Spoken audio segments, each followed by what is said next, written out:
Olá, você que está tendo dificuldades com os pronomes em inglês. Eu sou o professor Rafael Bright, professor de inglês, e hoje eu vou fazer um método aqui para te ajudar a estudar esses pronomes. E mais do que isso, a gente vai fazer alguns estudos de caso e também aplicações deles. A gente vai estudar o que são os pronomes de maneira bem simples, tá bom? Esse daqui vai ser um vídeo que eu imagino que não vai ficar tão longo assim, mas ainda assim ele vai pedir uma certa complexidade, porque eu não quero fazer de maneira superficial isso daqui, certo?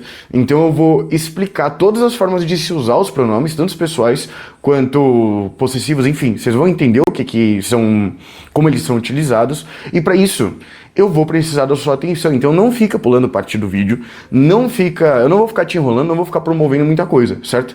Então fica no vídeo que a gente já vai começar a explicação. Bom, galera, vamos lá, vamos começar de uma forma bem simples. O que são pronomes? Pronomes são termos que a gente vai usar para substituir substantivos, certo? Então, por exemplo, se eu falo que João foi à feira, João é um substantivo próprio, o nome do João. João é um substantivo próprio, certo? Substantivo é tudo aquilo que dá o nome às coisas. Então, João é um nome. Se eu fosse pronominalizar, meu Deus, Rafael, o que é isso? É se você substituir, trocar esse substantivo por um pronome. Qual seria? João é ele. Então, ele foi à feira. João foi à feira, logo pronominalizando, ele foi à feira. Joaquina foi à feira, ela foi à feira. Rafael foi à feira. Eu sou Rafael, eu fui à feira. Você é o Pedro Henrique. Pedro Henrique foi à feira, você foi à feira. Isso também é um pronome. E assim por diante, certo? Então, isso são pronomes. De maneira bem simples, bem sucintas. De uma maneira bem sucinta. Como que isso fica em inglês? Vamos ver. Bom, agora que nós já sabemos o que são esses pronomes, esses termos, certo? A gente vai ver como eles ficam em inglês. Mas para isso, a gente tem que diferenciar três tipos de pronome que existem principais aqui no inglês, certo? Os três tipos de pronome. Eles, subject, em português, nós o chamamos de sujeito, certo? O que é o sujeito da frase? Sujeito é quem pratica a ação. De novo, voltando para o exemplo do João, que foi à feira. Se o João foi à feira, ele é o sujeito. Ele quem praticou a ação de ir à feira, certo? Object, aquele que sofre a ação. Então, mudando um pouquinho o exemplo. João deu um presente a Joaquina. Então, o presente e a Joaquina, que são quem sofreram a ação do João, que foi de dar um presente a Joaquina, então, esses dois são objetos na frase, certo? Então, se João deu um presente a Joaquina, então presente e Joaquina são os objetos da frase, certo? O pronome possessivo. O pronome possessivo ele indica a posse. O que é essa posse? É você ter alguma coisa.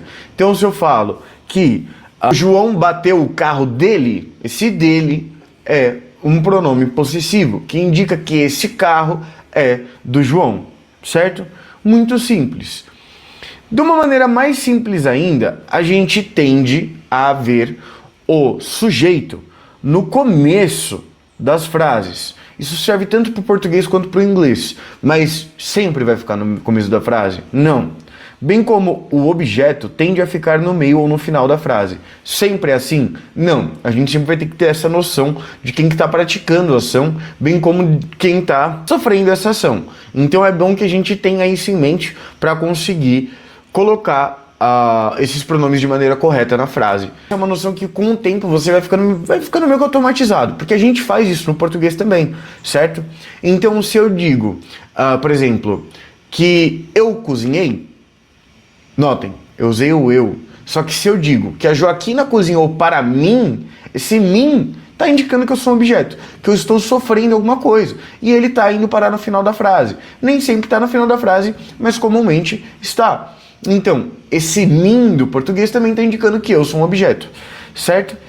E no possessivo, se eu falo que algo pertence a mim, eu vou dizer que é meu. Então olha que simples. No sujeito, eu. No objeto, mim, e no possessivo, meu.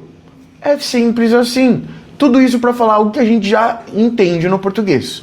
Agora, já entendendo esses três, vamos lá. Sujeito. Sujeito, eu, em inglês, vai ser I, ok? Esse sujeitinho, I, ele sempre será em letra maiúscula. Sempre será em letra maiúscula, ok? Isso é uma dúvida que aparece para pessoas do intermediário, aparece para pessoas do avançado. I é sempre com letra maiúscula, ok? O objeto. O objeto, ele tende a aparecer no final da frase, como a gente bem disse. E aí, nesse caso, as pessoas também te confundem muito. Elas acabam falando my, mas o my, ele vai sempre no possessivo, ok? Na primeira pessoa, quando eu estou falando de mim, de algo que é meu, que me pertence, esse object, né? Algo que alguém está me fazendo, então vou colocar o me, ok? Então, so, you cooked for me, I cooked for you, I cooked my lunch. Simples, certo? Sujeito, para você, é you. Objeto, permanece igual, ok? You. Possessive, your. Exceto quando for no final da frase, aí você vai dizer yours, ok? Muito simples também. Ele, no começo da frase, quando ele for sujeito, ele vai ficar he. Objeto, quando ele está sofrendo ação, him. Possessivo, his, ok? Enquanto sujeito, será she. Ela, enquanto objeto, será her. E o possessivo também será her, às vezes aparecendo como hers. Porém, isso daqui só no final da frase, ok?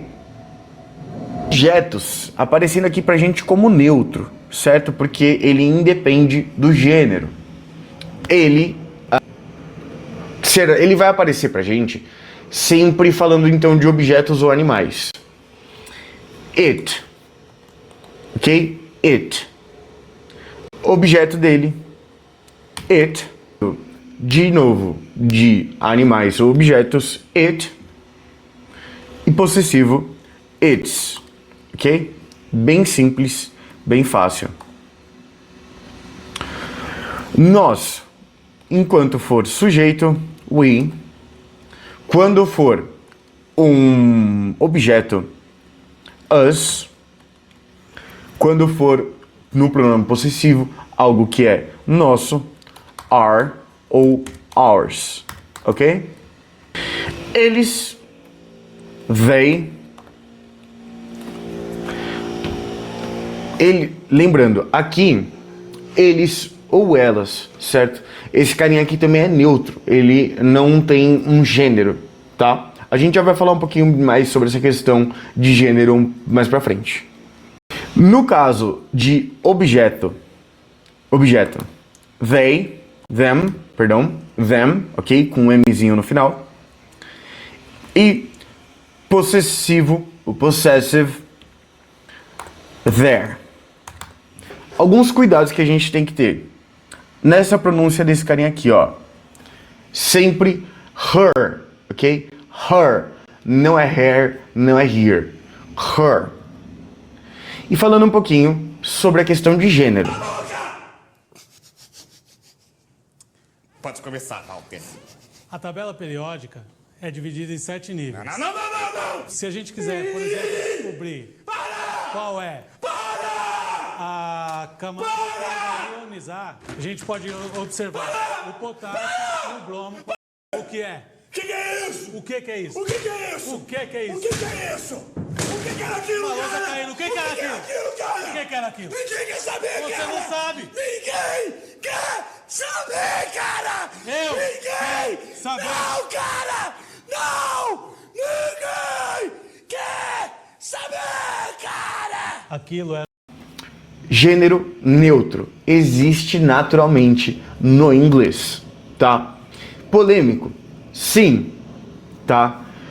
Porém, a gente precisa falar disso, porque as palavras no inglês, elas não têm um gênero. Se eu falo em português a lâmpada, o computador, a caneta, o lápis, todas essas palavras tem um artigo, que é essa partícula o ou a, que está acompanhando, indicando que essa palavra é masculina ou feminina. Todavia, não existe nada dizendo se elas deveriam ser ele ou ela. E no inglês isso não existe. Coisas são apenas coisas. E devido a isso, não existe gênero imputado, certo? Você não tem um gênero ali. Por conta disso, sempre vai usar o it, que é neutro. Porém, existe uma maneira da gente falar de pessoas no neutro. Isso pode ser tanto para pessoas não binárias, quanto também para situações onde você não sabe se é um homem ou uma mulher. É uma figura que você não sabe atribuir um gênero. Então, se você vai falar de uma obra de um autor desconhecido, você pode usar o they. Por mais que seja eles ou elas, nesse caso também funcionaria. Se você vai colocar ele como objeto, você vai colocar como them. E se você vai falar de algo que pertence a ele ou ela, sem saber o gênero, você vai falar there. É uma língua que permite que você faça isso. Então, se você vai trabalhar com um texto que você não sabe se foi um autor ou uma autora, então você pode usar qualquer um desses que vai ficar correto, certo? Então, they, them ou their, óbvio, dependendo do caso, certo? Bom, agora vamos tentar partir para uns exercícios para vocês resolverem aqui, certo? Eu vou passar esses exercícios, vou deixar um tempo aqui na tela para vocês conseguirem pausar e resolverem. Lembrando que eu vou fazer só até o 5, tá bom? O restante que tem aqui eu não vou corrigir agora, eu vou corrigir só até o exercício 5. Então pausa o vídeo que daqui a pouquinho vão aparecer as respostas aqui na tela. E aí eu vou fazer e explicar um por um, para caso exista alguma dúvida, certo? Se você tiver mais dúvidas também sobre o exercício, pode responder aqui nos comentários, que eu vou... pode deixar aqui nos comentários que eu vou responder todos aqui do vídeo, certo? Lembrando também que caso você sinta muitas dúvidas, eu sou um professor, dou aulas particulares, você pode deixar aqui caso você tenha algum tipo de dúvida, e eu vou deixar o meu @, do Instagram aqui embaixo, ou aqui na tela, caso tenham interesse de fazer aulas comigo, lá, tentem fazer, eu já vou retornar com as respostas desses exercícios. Então vamos lá, espero que vocês tenham conseguido fazer e acertar tudo, porque como eu disse, é bem simplesinho, mas caso haja dúvidas não tem problema, certo? Deixe aqui no comentário. Mas vamos lá. This is his jacket, a jaqueta dele. But you should wear it tonight because it's so cold. De novo, esse it está se referindo aqui a um objeto, certo? A jaqueta dele. E aqui, you, né? My purse, minha bolsa, is right there. Could you get it for me, please? Você poderia pegar para mim, por gentileza? He was sick yesterday. Ele, sendo sujeito, certo? Ele está sofrendo de uma doença? Sim, mas ele está praticando o ato de ficar doente, certo? Linguisticamente não tem muita essa diferença. Ele está praticando esse ato de ficar doente. Now she is sick too. Ela também está doente. Agora ela também está doente. Mary is my best friend. Pronto. She, aí é a pronominalização. A Mary é a minha melhor amiga. Ela sempre está ali por mim. She is always there for me. And I love her. Olha só que interessante. Aqui a gente está trocando os papéis. She is always there for me. Ela está praticando a ação de sempre estar lá por mim. And I love her. E eu a amo. Então sou eu que estou praticando a ação de amá-la. Ela está recebendo a ação de ser amada. Olha que bonitinho. E aí, por isso, ela vai aparecer como her aqui no final da frase, certo? Porque ela está praticando essa ação de... ela está sofrendo essa ação de ser amada. Ok? I love her very much. E por último, 5. John and I are roommates. Nosso apartamento é pequeno. Our apartment is small. But it is very cozy. Ele é muito aconchegante. Então, por hoje, é isso. Eu espero que vocês tenham entendido de verdade. Como eu falei, não é tão difícil, mas gera bastante dúvidas por conta dessa questão mais formal de gramática, certo?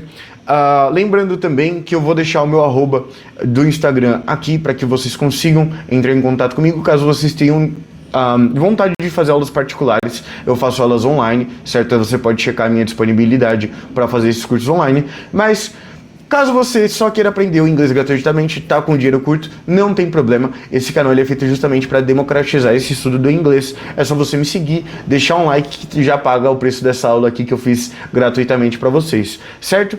Precisando, é só vocês deixarem um tema de vídeo no comentário, alguma dúvida que vocês têm, e aí eu faço mais um vídeo sobre, tá certo? Então, thanks guys, see ya!